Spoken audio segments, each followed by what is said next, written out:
En fait, un miracle, chers frères et sœurs, un miracle, il se fait n'importe quand. Dans l'obscurité, dans le silence le plus complet, à l'écart des regards, il se fait, mais de partout. C'est vos actes, ce que vous avez dans votre cœur et vos paroles, qui tout simplement soignent, guérissent, guident vers le bon chemin. Vous voyez, les personnes qui croient. Bonjour à toutes et à tous, on se retrouve ici dans cette toute nouvelle vidéo, comme promis, pour vous parler un peu de ce que je vis, sur le chemin que Jésus m'a envoyé, pour cette ma nouvelle état de vie, enfin mon nouveau chemin, entre guillemets, professionnel aussi, et puis qui suit aussi le chemin de Jésus le Christ, hein, faut pas croire. Donc je suis en formation, comme beaucoup le savent déjà, et puis j'avais dit que je vous parlerai de ce qui se passe et de ce que j'ai pu voir et ce que j'ai pu justement, comment j'ai pu accompagner les personnes en EHPAD, voilà, dans un EHPAD, parce qu'il y en a beaucoup qui savent pas comment ça se passe dans un EHPAD. Et beaucoup ont aussi, comme moi, j'avais l'appréhension, honnêtement, je vous le dis, chers frères et sœurs, j'avais l'appréhension d'aller dans un EHPAD, parce que, honnêtement, avec tout ce qu'on entendait, c'était vraiment des choses dégradées, entre, justement, les violences, peut-être aussi, les, comment ça s'appelle, les négligences, ou même, enfin, la maltraitance, tout simplement, et c'était ça qui m'avait refroidi, et finalement, je me suis lancé sur le chemin de l'EHPAD. Après avoir fait une maison d'accueil spécialisée, bien entendu, ça aussi c'était un grand chemin, un grand événement qui était particulier aussi, qui avait ses particularités. Mais là, pour cette fois-ci, je vais vous parler de l'EHPAD. Effectivement, dans l'EHPAD, donc ça fait déjà un mois. Hein, voilà, ça fait déjà un mois que je travaille dans l'EHPAD. Donc je suis affecté dans un service qui est, je dirais, peut-être la fin, on va dire. Il y a des pathologies de toutes les formes, bien entendu. Et puis, ce que j'ai pu voir quand même, il y a eu beaucoup de choses, c'est que, vous savez, je ne sais pas si vous vous en souvenez, ou au moins que vous en avez conscience, tout ce qui appartient au public, donc école publique et tout établissement public en fait est soumis à la laïcité en fait. Donc il n'y a pas de religion, il n'y a pas de signe de religion, il n'y a pas de démonstration religieuse. Mais il y a beaucoup de personnes qui ont été placées en EHPAD, là où je suis, qui sont croyantes. Alors c'est vrai que pour l'instant j'ai pas croisé de personnes de religion musulmane. D'accord, mais par contre, j'ai eu, il y a des personnes chrétiennes, des personnes qui croient en Dieu, quoi, dont une bonne sœur. Et là, je suis bien content parce que j'ai trouvé une bonne sœur. Et alors là, c'est vrai que depuis que on s'est rencontrés, donc elle se souvient de mon nom et tout, hein. Et puis maintenant, je vais vous expliquer ce qui s'est passé. Mais honnêtement, vous allez rigoler. Effectivement, donc il y a beaucoup de personnes qui croient. Moi, j'ai été obligé j'ai affronté, passer un temps les décès, parce que durant ma première semaine ou ma deuxième semaine de stage, j'ai eu 2-3 décès quasiment coup sur coup, pas dans le même jour, mais voilà quoi. Donc c'était quelque chose de particulier, et puis voilà. Donc c'est vrai que ce qu'on peut voir, c'est que quand même le personnel, alors contrairement en fait à tout ce qu'on entend, tout ce qu'on a entendu, l'EHPAD, c'est pas, si on tombe avec une bonne équipe, si l'équipe elle est bonne et qu'elle s'entend, ça se répercute en fait sur les résidents.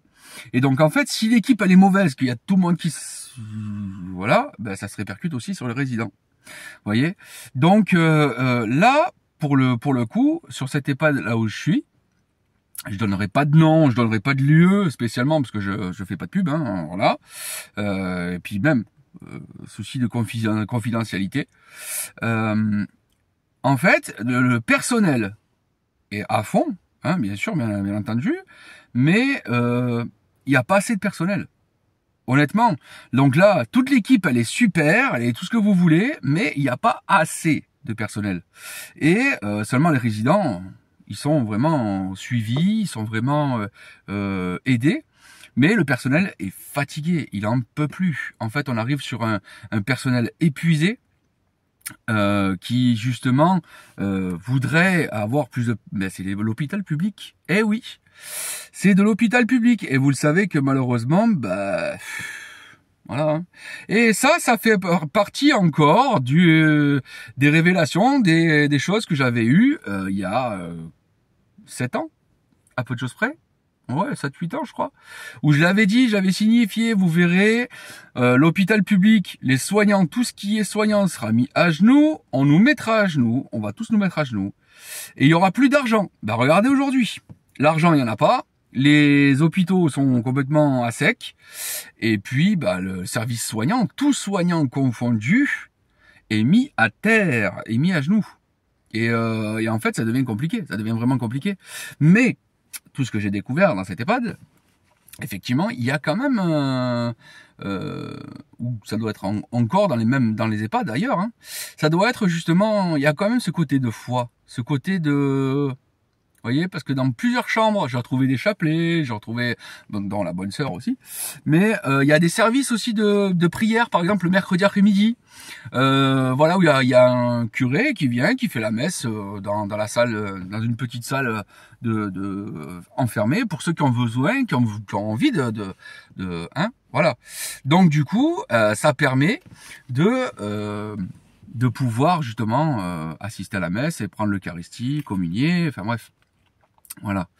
Et donc, mais là où je veux en venir maintenant, c'est qu'en fait, il y a moi dans mon chemin personnel que je suis en train de commencer, que je suis en train de changer, hein, finalement, parce que j'ai fait beaucoup d'aide aux personnes. Mais c'est vrai, comme dirait, mais t'as changé trop.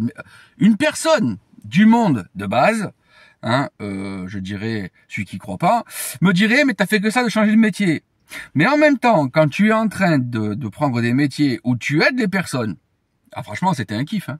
Je pourrais vous le donner, hein, les métiers que j'ai effectués, qui n'ont rien à voir avec le côté social et soignant, mais au final j'aidais les gens et je donnais une porte ouverte à la discussion, à vider leur sac, à recueillir les doléances, à les aider psychologiquement en fait au final. Et donc ça a été quand même une bonne chose. Mais comment dire? Vous voyez, c'est une phrase de Jésus qui m'avait dit ne tends plus ta main à celui qui n'en a pas besoin. Vous voyez, ça c'est une phrase que Marie a repris dernièrement sur le dernier message de Marie que je vous invite à aller voir, que j'ai transmis. Elle l'a repris, c'est une parole de Jésus qui avait dit « Ne tends plus ta main à celui qui n'en a pas besoin. Tu as déjà trop donné. » Ce peuple est vous voyez, Marie l'a toujours dit, l'a répété, dernièrement pour le monde cette fois-ci. Ne tendez plus votre main à celui qui n'en a pas besoin. Parce qu'en fait, au final, j'ai pas arrêté d'aider, donc d'être dans l'aide, mais j'étais pas, au final, en train de faire le discernement, voilà le mot que je cherchais. Je n'ai pas fait preuve de discernement. Et en fait, au final, j'avais tendance à donner ma main et on m'a arraché le bras. Donc en fait, au final, j'en ai eu marre. Alors là, cette fois-ci, je me suis rendu compte au final, mais ça aussi, est-ce que c'est pas Jésus qui m'a forcé inconsciemment? Je vous ai toujours expliqué qu'il passait inconsciemment, même le diable passe inconsciemment. Donc, Dieu vous pousse aussi des fois inconsciemment à faire plusieurs métiers pour faire une partie d'expérience, pour que vous puissiez grandir et vous rendre compte de ce qu'il faut vraiment faire sur le bon chemin qu'il faut que vous alliez. Voyez? Et moi, au final, le chemin que je suis en train de prendre, effectivement, je suis le chemin de Jésus. Je porte ma croix, donc j'ai toujours des difficultés, j'ai toujours voilà, comme tout le monde, hein. Je porte ma croix, mais je reste sur le chemin de Jésus qui est d'aider les plus petits que nous. Quand on dit les plus petits, c'est pas forcément ceux qui sont diminués parce qu'ils ont un handicap. Non. Quand je dis plus petits, c'est ceux qui ont besoin d'aide, certes, mais qui nous apprennent quand même quelque chose. Parce que ceux qui sont en handicap, eux, par exemple, quand j'étais à la maison d'accueil spécialisée, en fait, en filiale, c'était des personnes en situation de handicap. Ils avaient rien à part la télévision. Et encore, un peu dans la journée. Ils n'avaient pas de ils n'avaient pas de téléphone, ils n'avaient pas de réseaux sociaux, ils n'avaient rien, pas de console de jeu, pas de rien. Et en fait, au final, ils vivaient quand même. Hein. Et nous, qui sommes des personnes, je dirais, ordinaires, d'accord, pas normal, parce que normal, bon voilà, ordinaire, eh ben, on n'arrête pas de se plaindre parce que, ben, le téléphone, il arrive, il a plus de batterie, ah, c'est la fin du monde. Le réseau social Facebook ne marche pas, oh là là, ta télé, elle tombe en rade, oh, c'est compliqué. Non mais, nous, on n'arrête pas de se plaindre alors que ces personnes-là, qui sont en situation de handicap, elles sont franchement, moi je me demande si justement, les personnes en situation de handicap ou même ceux qui sont diminués, vous voyez, ne sont pas placés sur notre chemin pour nous apprendre que finalement c'est elles qui sont plus grandes que nous, les personnes ordinaires. Parce qu'au final, elles se plaignent pas. Vous voyez la différence qu'il y a. Et en fait, dans l'EHPAD là où je suis, ben effectivement, on a des personnes qui ont envie de mourir. Oh, il y a des personnes qui sont à quand même 103, 104 ans. Dont une personne qui a 103 ans, eh ben elle les fait même pas. Croyez-moi, chers frères et sœurs, elle les fait même pas. Elle marche, elle est... Je me dis, mais waouh. Comme quoi, vous voyez, il y a des choses qui sont particulières quand même dans la création du Seigneur. Mais, donc vous voyez, il n'y a pas forcément, dans cet EHPAD-là, on va y revenir, dans cet EHPAD-là, il n'y a pas de maltraitance réellement. Si, il y a de la c'est pas de la maltraitance comme on pourrait l'entendre, parce qu'en fait, le personnel soignant fait tout ce qu'il peut, mais vu qu'il y a un manque de personnel à cause du service public, ben en fait, les personnes sont mal accompagnées vers la fin de vie. Il n'y a pas assez de personnel, en fait. Mais le personnel en lui-même, il fait tout ce qu'il a à faire. Il est épuisé, il est sur les genoux. Voyez.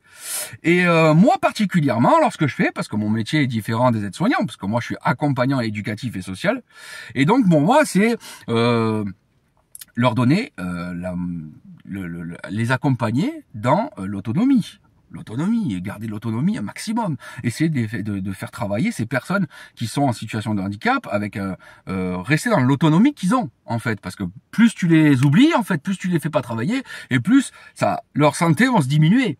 Donc en fait au final ils vont tout perdre et on va tout leur faire à leur place. C'est pas le but, c'est pas ça l'idée. Voilà. Et donc justement j'ai repéré plein de personnes qui avaient envie de prier et mais comme je disais dans les EHPAD on n'a pas l'autorisation, quand c'est du service public, on n'a pas l'autorisation d'avoir un signe de croyance. Voilà. Et donc, c'est dans leur chambre, principalement, que tu as le droit. Eh oui, c'est dans leur chambre, c'est leur habitat. Donc, eh ben, maintenant, on va en venir un petit peu là-dessus. Et effectivement, j'ai pu parler avec, justement, les personnes qui avaient besoin de prier. Je les ai accompagnés à la prière. Des fois, je fais des prières avec eux. Voilà, pour les accompagner. Et puis, la bonne sœur, qui est sacrément âgée, mais bon, elle est visitée par des sœurs, par voilà le prêtre et tout. Et puis, je lui ai dit que moi je priais, parce que j'avais vu sa chambre, je m'étais rendu compte en fait au final que c'était une bonne sœur. Et donc du coup, moi je me suis, je lui ai dit que j'étais justement ce que j'étais. Voilà, je lui ai dit la vérité, ce que j'étais, que j'allais à Lourdes quasiment chaque année. Elle m'a dit, ah, Lourdes, ça me manque et tout, machin. Et puis, je lui ai dit que je faisais le chapelet tous les après-midi, 15h30, à KTO ou à TV Lourdes. Voilà. Donc, effectivement, on lui avait placé la tablette, on lui avait placé KTO, on lui avait placé des trucs, mais c'était des émissions. Mais on n'avait pas mis, en fait, le chapelet de l'après-midi 3h30, on n'y avait pas mis le direct de la chaîne Notre-Dame du Sanctuaire, Notre-Dame de Lourdes, on n'y avait pas mis. Et ça, je l'ai mis en place. Et ça, c'est sympa, parce qu'elle m'a dit, ah, bah du coup, maintenant, à chaque fois, croyez-le, chers frères et sœurs, mais à chaque fois, eh ben maintenant, elle sonne, parce qu'il y a des sonnettes, hein, pour appeler ben oui, comme les formats hôpitaux, et à chaque fois, elle me demande pour que je lui mette le chapelet avant 3h30, ou sur KTO ou n'importe, ou alors elle veut suivre du coup parce qu'en ce moment à Lourdes ils font comment dirais-je, ils font l'adoration du Saint-Sacrement avec la procession. Voilà, la procession. Donc du coup ben c'est ou avant 3h30 que je lui mets le chapelet, la direction de Lourdes et tout ce qu'il faut, ou alors c'est avant 5h. Parce que vous savez qu'à 17h, il y a la procession et tout ce qu'il faut. Voilà. Vous voyez? Donc, c'est ça qui m'arrange, les chers frères et sœurs. Donc, vous voyez, j'apporte du bien-être là où je suis. Mais cette fois-ci, je peux pas avoir de salaire pour l'instant, je suis en stage. Je ne suis qu'un stagiaire pour ma formation. Mais vous voyez que mon chemin, il est en train de bien tirer. Parce qu'au final, j'accomplis dans le silence ce que Dieu a demandé. Parce qu'il nous le dit bien. Retirez-vous dans le silence et priez dans le silence. Il n'y a que Dieu, votre Père, qui voit les choses qui sont cachées. En gros, je schématise. D'accord ?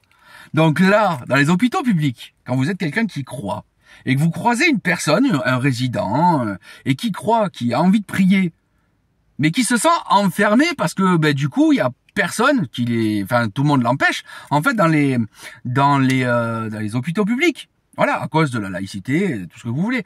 Mais ça veut pas dire que dans sa chambre, qui est son domicile, sa résidence, vous n'avez pas le droit de prier avec lui.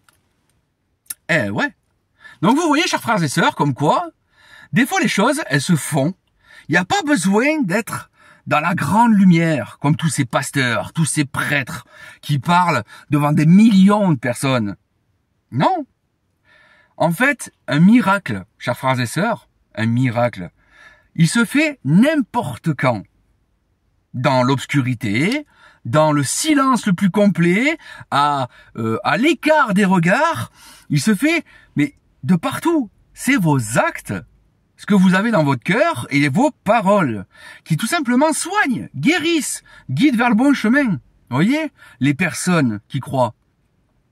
Et vous savez quoi, j'ai bien envie, après cette formation, c'est un projet que je suis en train de monter, pour l'instant c'est encore à la base d'un projet, mais je veux tenter d'ouvrir une association, vous voyez.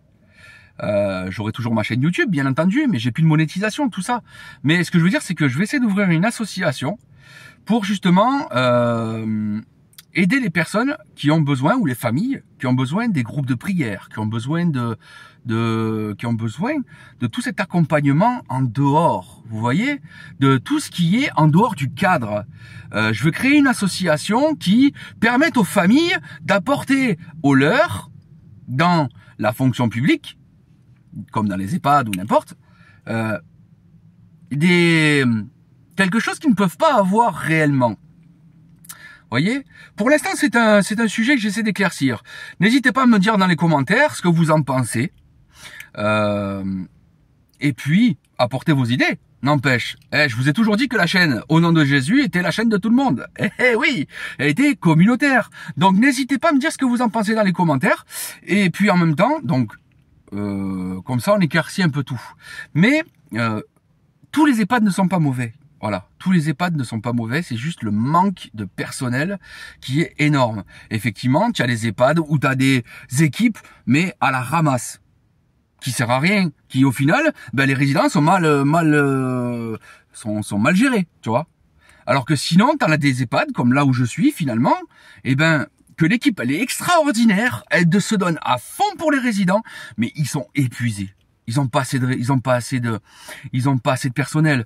Et puis il y avait vous savez, je sais pas si vous connaissez le système de hublot, de poule ou de hublot. Ce sont des personnes qui se connectent, des soignants qui se connectent sur une application allez, on va partir sur le hublot.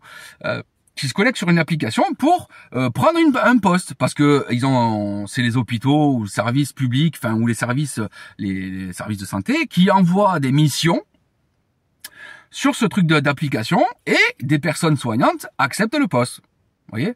Donc là, il y a certains jours où ils se sont retrouvés qu'avec deux soignants pour 35 résidents. C'est le 35 résidents, c'est dans l'unité là où je suis, d'accord? Ils se sont retrouvés qu'à deux. Ils avaient accepté plein de hublots pour une journée. Et en fait, au final, tous les hublots les ont plantés. Comment ça se fait que tu acceptes une mission de poste et que tu viens pas et en plus tu préviens même pas? Voyez, chers frères et sœurs, tout le monde se plaint de ce qui se passe dans ce monde, mais en fait au final tu fais n'importe quoi. Donc l'homme est le seul destructeur, et après on va te dire mais ton Dieu il fait quoi là-dedans? Mais il t'a laissé la liberté, le libre arbitre. Si déjà toi tu te conduis comme un abruti, comment tu veux que le monde se conduise bien? Vous voyez? C'est ça que le monde faudrait qu'il comprenne. que tout part de nous. Jésus nous a enseigné l'amour, la paix, le partage. Il nous a pas enseigné n'importe quoi. Chers frères et sœurs, je vous remercie d'avoir visionné cette vidéo. Et j'espère qu'elle vous a plu, que j'ai pu vous éclaircir sur pas mal de choses.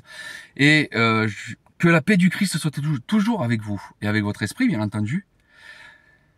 Et que Dieu vous bénisse. Toujours en ces temps troublés, bien entendu, parce que il faut nous aider nos aînés. Comme je dis, j'ai toujours dit à une résidente, vous savez, vous êtes âgé, vous avez eu des enfants, vous avez aidé les plus jeunes. Et bien maintenant, c'est aux plus jeunes d'aider les plus âgés. Non? Enfin, quand même. Donc, chers frères et sœurs, ces personnes en EHPAD peuvent être notre père, notre mère, notre tante de notre famille. Imaginez un peu si on manque de respect à ces personnes, vous voyez? Donc, on peut pas, si tu as le Christ dans le cœur, tu ne peux pas te comporter autrement.